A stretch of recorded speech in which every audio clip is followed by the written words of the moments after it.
My name is Marisol Delgado. I am 34 years old, and I used to believe that if you worked hard enough for the people you loved, they would eventually see it. I was wrong. I grew up in the kind of house where the front lawn was always trimmed and the dinner table was always set, and those two things were supposed to mean something. My father, Ernesto Delgado, had built a small but respectable accounting firm in the east side of Columbus, Ohio. Over 30 years of 6-day weeks and client lunches, he billed to a credit card he paid off on the last day of every month without fail. He was proud of that discipline. He talked about it the way other men talked about military service, like it was a moral position, not just a habit. My mother, Gloria, managed the house and the social calendar and the careful story the family told about itself at church on Sundays. My younger sister Sophia was 3 years behind me, prettier by consensus, easier by temperament, and had never once been asked to help carry anything heavy. I was the oldest. That meant something in our house, though it never meant what I thought it meant. I had a degree in finance from Ohio State, a CPA license I'd earned on my first attempt, and 4 years at a mid-size firm downtown before I left to take a position at my father's company.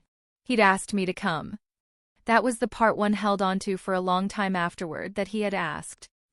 He said he needed someone he could trust with the books, someone who understood the clients, someone who could eventually take the firm into its next chapter. I believed him. I moved my apartment from downtown to 15 minutes away, took a salary 20% below what the downtown firm had been paying me, and told myself the difference was an investment in something that would one day be mine. I had a small dark green notebook in my bag that I carried every day, a habit I'd started early in my career and never explained to anyone, just a place where I kept the numbers that mattered. That was 6 years before the dinner that changed everything. In those 6 years, I reorganized the firm's client billing system, recovered $34,000 in unbilled hours from the prior year's records, and brought in 3 new corporate accounts through referrals I'd cultivated entirely on my own time. I learned the firm's debt structure, the line of credit, the equipment lease, the small business loan my father had taken in 2019 to expand the office space, and I managed the repayment schedules with the same precision I applied to client files. I knew every number in that building. I knew which clients were slow payers and which ones needed a soft call in November before they disappeared for the holidays. I knew the password to every financial account and the location of every original document. My father knew the clients' names and played golf on Fridays. I want to stop here for just a moment because if you're watching this and you've ever been the one in your family who keeps everything running while everyone else takes the credit, you already know exactly where this story is going. Stay with me. The firm's office was in a converted Victorian on Bryden Road, with original hardwood floors that creaked in the same 3 spots every morning, and a back room we used as a filing archive that always smelled faintly of cedar and old paper. I arrived every day by 7:30. My father arrived when he arrived, between 9 and 9:15, coffee already in hand, already talking. He had a way of entering a room that suggested he had just come from somewhere more important, even when he had come from his kitchen. He would stop at my desk, review whatever I had pulled up on my screen, make one comment, usually obvious, occasionally wrong, and then move on to his own office, where the door stayed open and the radio played softly and clients called to chat rather than to work. I did not resent this at first. I told myself it was a division of labor. He brought the relationships, I kept the engine running. It was a reasonable story, and I kept telling it to myself well past the point where the evidence suggested otherwise. The first time my father called me useless to my face, I was 29 years old, and we were standing in the firm's break room on a Thursday afternoon in February. It had been a hard tax season opener. We'd taken on 2 new small business clients in December, a catering company and a medical billing practice, and their records were a disaster. The catering company had been keeping income in 3 separate personal accounts and calling it operational flexibility. The medical billing practice had an accounts receivable backlog going back 18 months that nobody had reconciled. I had been working 10-hour days since January 2nd. My father had been in the office for perhaps 40% of those days, and on the days he came in, he spent the bulk of his time with the clients he liked, the ones who had been with him for 20 years and needed very little actual work, just continuity. On that Thursday, I had asked him, quietly in the break room away from the front desk, whether he could take the catering client's follow-up call the next morning. I had a conflict. The medical billing practice needed me on site at 9 to walk through the reconciliation with their internal bookkeeper, and both appointments had landed on the same slot. I had already tried to move the medical billing appointment twice. I explained this. I had the schedule on my phone and I showed it to him. He looked at the screen. Then he looked at me. "Why can't you just handle both?" he said. It wasn't a question. "I can't be in two places at once," I said. "You're making this more complicated than it needs to be," he told me. "This is why I worry about you taking on client relationships. You don't know how to manage your time." I set my coffee mug on the counter before I answered him. I needed something to do with my hands. "I've managed every client relationship we've added in the last 2 years," I said. "The catering company came to us because of the referral I brought in from the Hendersons." He waved his hand, a small sideways motion like he was clearing smoke. "Referrals aren't the same as relationships," he said. "I've been building relationships with these people since before you were in high school. You handle the paperwork. That's what you're good at." "The paperwork," I said, "is what keeps this firm billable. I pulled $34,000 in unbilled hours from last year's records alone. That's not paperwork. That's revenue." He looked at me for a moment. Then he left the break room. I stayed. The coffee machine finished its cycle and beeped twice into the silence. That was the first time. I cataloged it the way you catalog a sound you don't recognize. Filing it away, telling myself it was stress, telling myself it was the season, telling myself he hadn't meant it the way it landed. The second time was at Easter dinner that same year, when my mother asked how work was going and my father said, before I could answer, that I was still learning the client side of things. Sophia, who worked in marketing at a hotel chain and had never once looked at a balance sheet, nodded like she understood. The third time was a phone call in July, when I told him I thought we should bring on a part-time associate to handle overflow during peak season, and he laughed, briefly, genuinely, and said, "Let's wait until you can handle your own load first." Each time I said very little. Each time something in my chest went tight and then went quiet, and I returned to the work because the work was the only argument I knew how to make. The dinner where everything finally broke open happened on a Saturday in March, 6 years into my time at the firm. It was my parents' anniversary, 38 years, and Gloria had made the kind of meal that required 2 days of preparation. Red rice, slow-braised short ribs, the flan my grandmother had taught her that nobody else in the family had ever successfully replicated. The dining room table had the good tablecloth on it, the one with the embroidered edges that only came out for occasions, and my father had opened a bottle of wine he'd been saving and was already on his second glass when I arrived. Sophia was already there, sitting across from our mother, her hair down and her posture relaxed in the way it always was in rooms where nothing was expected of her. Her boyfriend, Marco, sat beside her, a quiet man who sold insurance and had learned early that the safest position at Delgado family dinners was to eat well and say little. I had come from the office. I had been there since 8 that morning, finalizing a quarterly report for one of our larger corporate clients whose fiscal year closed in March. I had changed in the car. A clean blouse I kept at the office for exactly this kind of day, but I was tired in the specific way that comes from 7 hours of detailed numerical work, and I could feel it behind my eyes. I sat down, poured myself a glass of water, and asked my mother if she needed any help in the kitchen. She said everything was done. My father refilled his wine and looked at me across the table. "You look tired," he said. "I was at the office," I said. "On a Saturday?" Sophia said, not unkindly, more curious than anything, the way someone might note an unusual weather pattern. "Quarterly close," I said. "Marchetti Group. Their fiscal year ends March 31st. My father made a sound that wasn't quite a word. Then he picked up his wine glass and said, to no one in particular, "She's always at the office. Doesn't seem to make much difference." My mother came in from the kitchen carrying the rice.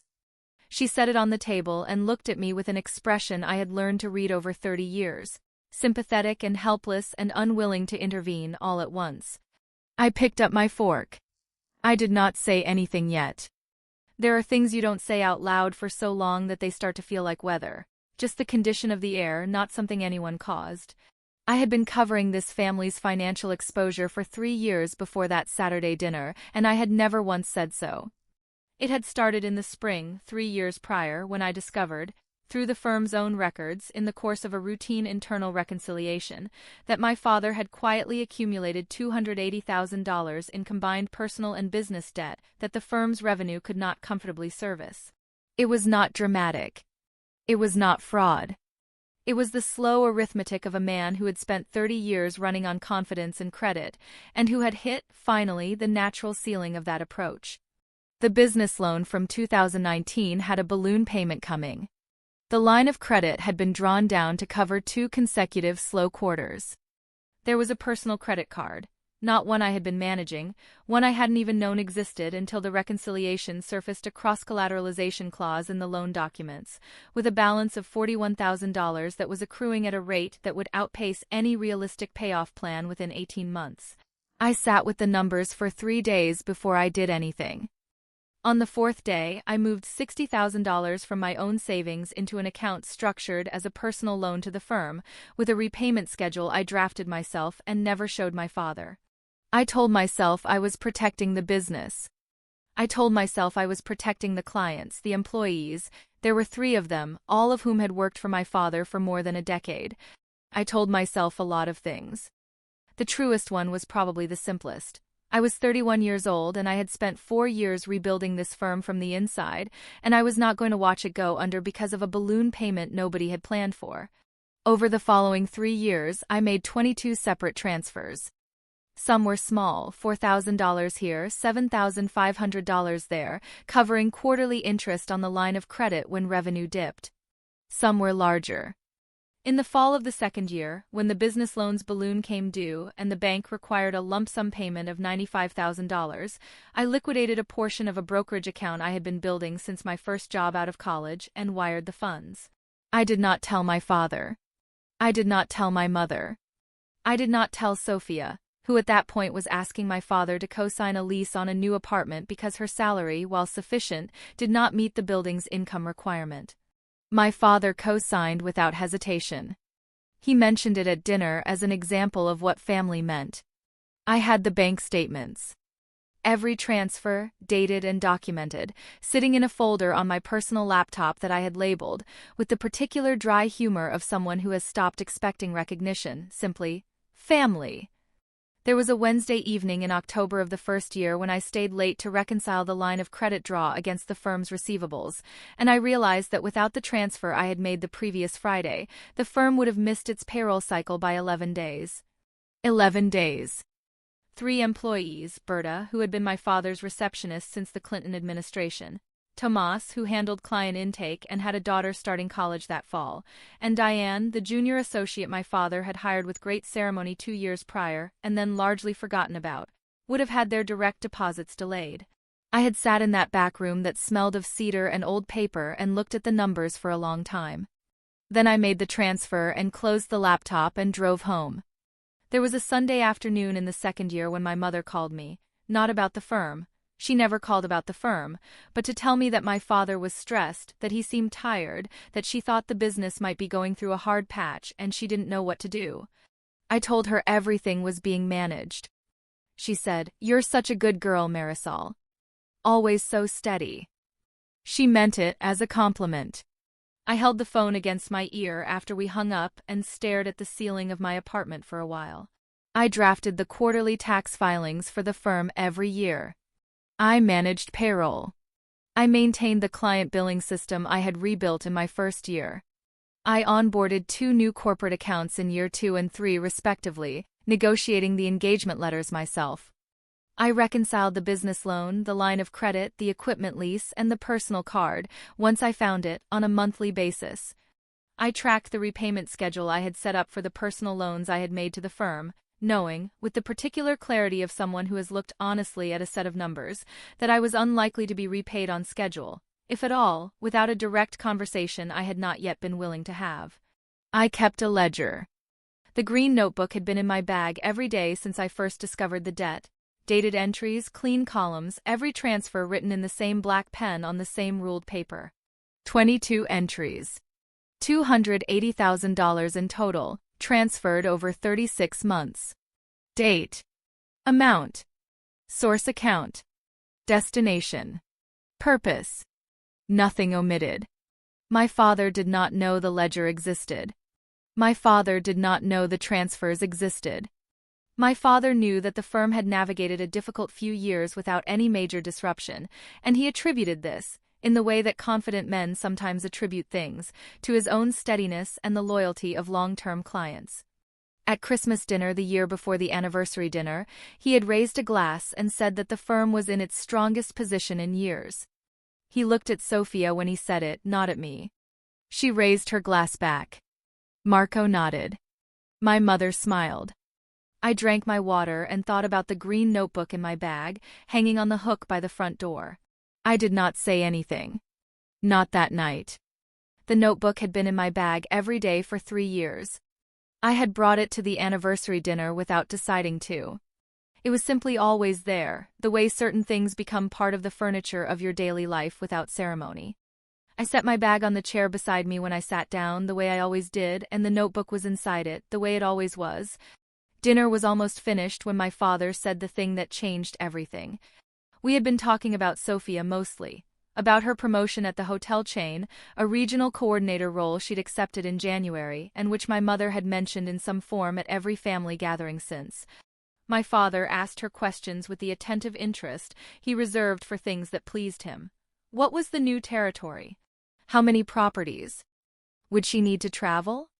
Sophia answered with the relaxed fluency of someone who has always been listened to, and Marco smiled beside her, and my mother refilled the water glasses, and I ate the short ribs, which were perfect, and said very little. At some point my father turned to me. The turn itself had a quality to it, like a door swinging open onto an empty room, and asked how the Marchetti Group file was coming. It's done, I said. Filed the quarterly this morning. He nodded in the way that meant he had already stopped listening. You know, he said, and he picked up his wine glass, I've been thinking about the firm's next chapter. He looked at Sophia. With everything Sophia's been accomplishing, building those client networks, managing those relationships across properties, I've been wondering if it might make sense to bring her on. Give her a real stake in the business. The table was quiet for a moment. Sophia looked surprised, then pleased, in that order. I don't know anything about accounting, she said, with a small laugh. You don't need to know accounting, my father said. You need to know people. The numbers side is handled. He glanced at me. A brief glance, the kind that lands and moves on. Marisol's good with the numbers. My mother said, Oh, that would be wonderful, both my girls together. I set my fork down on the edge of my plate. I did not pick it up again. I've been running the firm's finances for 6 years, I said. My voice came out level. I had not decided to speak, the words were simply there. I've managed every account, every filing, every client onboarding since 2018. Nobody's disputing that, my father said, in the tone he used when he considered a subject closed. I'm not finished, I said. He looked at me. It was the look of a man who is not accustomed to being told he is not finished. You've built something real here, he said more carefully now, and I appreciate that. But appreciation isn't ownership. The business is mine, Marisol. I built it. You've been an employee. A good one. But an employee. Something moved through the room, not sound, just a change in the quality of the air. My mother's expression shifted. Sophia stopped smiling. Marco looked at his plate. An employee, I said. Don't make this into something it isn't, he said. His voice had the edge now, the one that had always been enough to end conversations before. You're good at what you do. But what you do is support work. You've never had to carry the real weight. The relationships, the risk, the debt, I said. He stopped. The words sat on the table between us like something physical. What debt? He said. His voice was careful now. Careful in a new way. The $280,000, I said. The balloon payment on the business loan. The line of credit draw in 2020 and 2021. The personal card you hadn't told anyone about. I did not raise my voice. I squared the edge of my napkin in front of me before I continued. The debt that would have ended this firm 3 years ago. The debt that didn't end it. The color left my father's face in a way I had never seen before. He was 61 years old and I had never seen him look uncertain, and he looked uncertain now. I don't know what you're talking about, he said. Yes, you do, I said. You just didn't know who handled it. Sophia said very quietly, Marisol. I have the statements, I said. I reached into my bag without looking away from my father.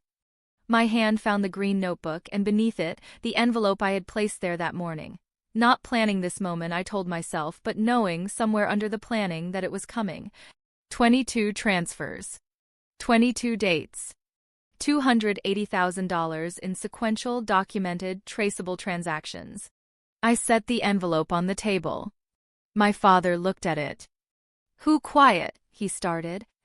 Useless trash, I said. That's what you called me. Last April. In the break room. My voice was still level. I want to ask you something.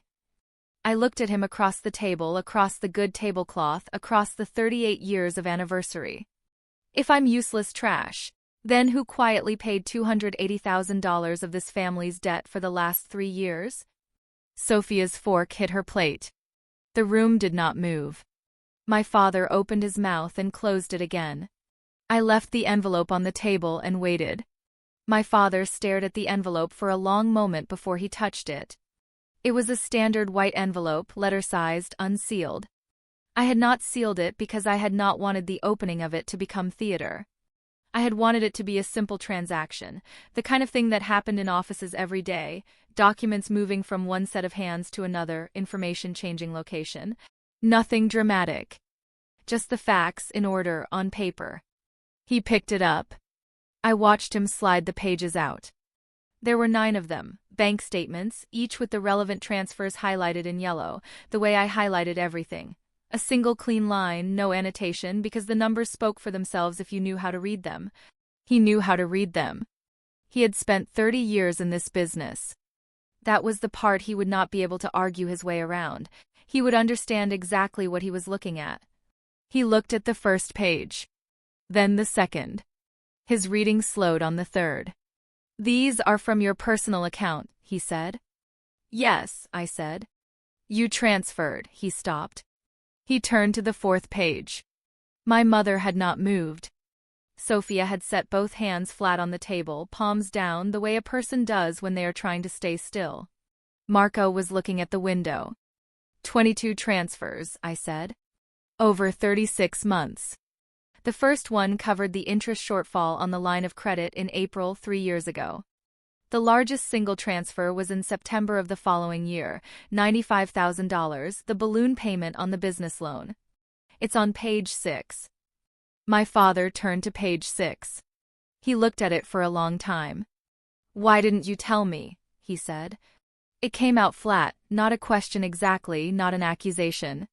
Something in between. I'm asking myself the same thing, I said.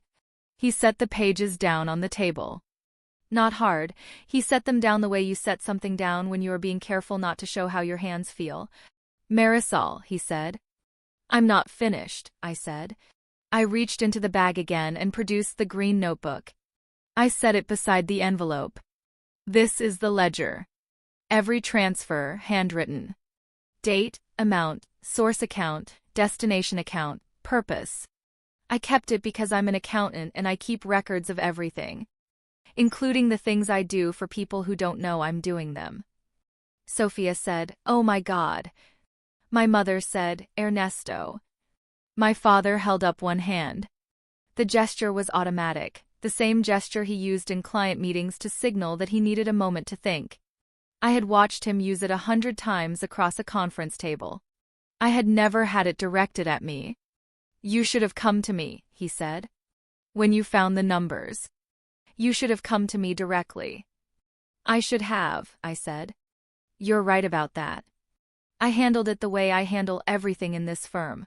Quietly, completely, without making it anyone else's problem. That was my choice. I'm not disputing it. Then what are you doing? He said. His voice had an edge to it now, something that wanted to reassemble itself into authority. What is this? What are you trying to prove? I squared the notebook on the table in front of me before I answered. You said I've never carried real weight, I said. You said what I do is support work. You said I'm good with the paperwork. You said, and here I looked at him directly, that I was useless trash. The edge went out of his voice. I didn't, he started. Last April, I said. In the break room. After I asked you to take the catering client's call. I watched his face. You don't remember saying it. I know you don't. That's the part that was hardest to explain to myself, that you could say something like that and then not carry it. I've been carrying it for 11 months. The table was very quiet. Outside, somewhere down Bryden Road, a car passed slowly. I'm not here to make you feel guilty, I said. I'm here because you sat at this table tonight and told my sister she should have a stake in this business because she knows how to build relationships. And you looked at me and said the numbers side is handled. Like I was a function. Like I was a piece of equipment that kept the lights on. I paused. I kept more than the lights on. I kept the whole building. My father looked at the pages on the table. Then he looked at me. Something moved across his face that I had not expected. Not anger, not the careful reconstruction of authority, but something older than both of those things and less controlled. I didn't know, he said. No, I said. You didn't. I did not leave dramatically. I did not push back my chair or raise my voice or deliver a final line as I walked out. I picked up the notebook, put it back in my bag, and left the bank statements on the table because they were his to keep. They documented his debt, his firm, his saved skin. I told my mother the short ribs were the best she had ever made, and I meant it. I said goodnight to Sophia, who was looking at me with an expression I could not fully read, something between guilt and something that had not yet decided what it was going to be. I nodded to Marco, who nodded back. And then I got my coat from the hook by the door and I left. I sat in my car for a while before I drove anywhere. The following Monday, my father came into the office at 7:45, 15 minutes earlier than I had ever seen him arrive in 6 years. He knocked on the frame of my office door, even though it was open. I looked up from the Marchetti Group post-filing checklist. He sat down across from me. I've been thinking since Saturday, he said. I assumed you would be, I said. The things I said, he stopped. He tried again. The way I've talked to you. About your work. About your role here. He put his hands flat on his knees. I owe you an apology. More than one. I know, I said. He looked at me. He was waiting for me to make it easier, the way I had always made things easier. I did not. You told me I was good with the paperwork, I said. That was March of last year when the Hendersons referred us the catering account.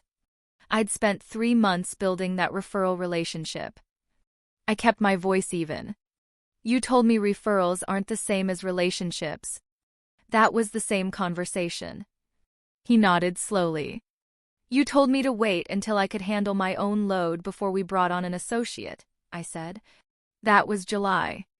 I was managing 7 active client files and the firm's internal reconciliation on the same week cycle. I didn't push back. I should have. He said, Marisol. You said I'd never carried real weight, I said. Saturday. At the table. In front of Mom and Sophia and Marco. I looked at him. While I was carrying $280,000 of this firm's debt on my personal accounts. I let that sit for a moment. Every time you said something like that, I went back to the work. I told myself the work would be the argument. That eventually the numbers would make the case for me.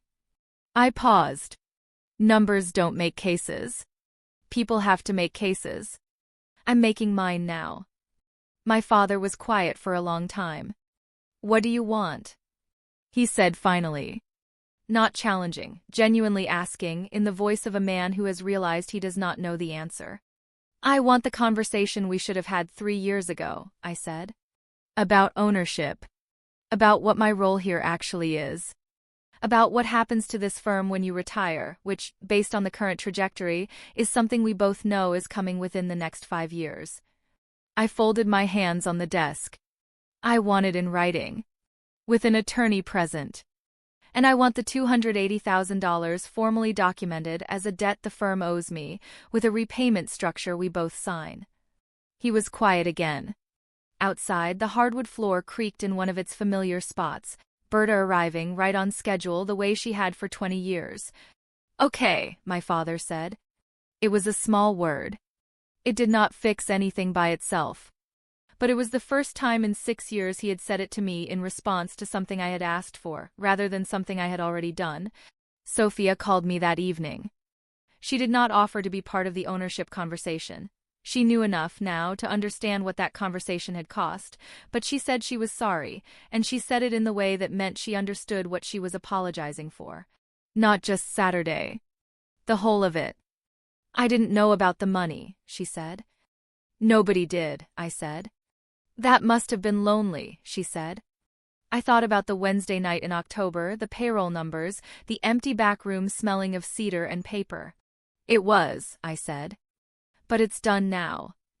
3 months after that dinner, my father and I sat across from an attorney named Patricia Chen in a conference room on the 14th floor of a building downtown, and we signed the documents that restructured my role at Delgado, accounting from senior employee to 38% partner, with a documented path to majority ownership contingent on my father's retirement.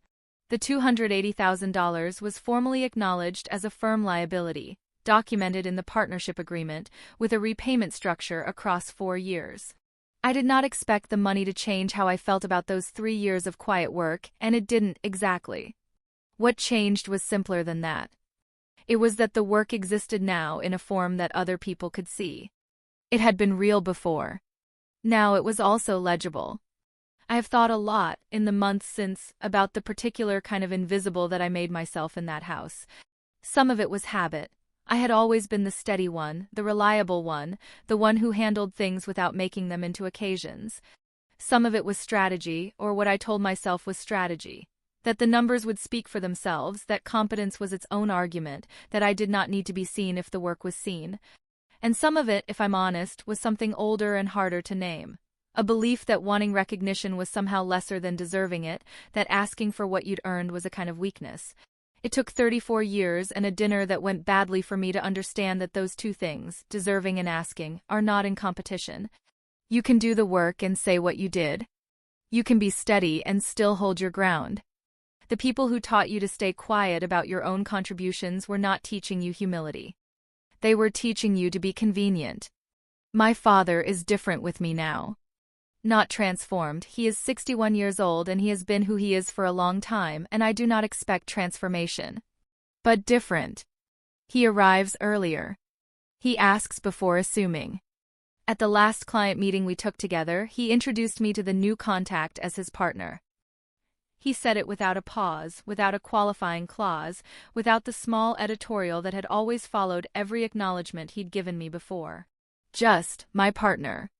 I held on to that for a while after the meeting.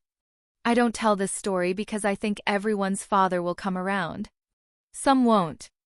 I don't tell it because I think staying quiet for 3 years and then producing bank statements at an anniversary dinner is the right approach. It mostly wasn't. I tell it because there is a particular kind of person who keeps the family's lights on while the family discusses who deserves the credit, and that person almost never hears their own name in that conversation. If you are that person, I want you to know that the ledger you've been keeping, in your head, in a notebook, in the particular weight you carry every day without mentioning it, that ledger is real. The question is only whether you decide to open it. If this story reminded you of someone in your own life, share it with them. Sometimes the thing that needs to be said has been sitting in a white envelope for 3 years, waiting for the right dinner. This story is fictional and created for entertainment purposes. Any resemblance to real people, events, or financial situations is coincidental.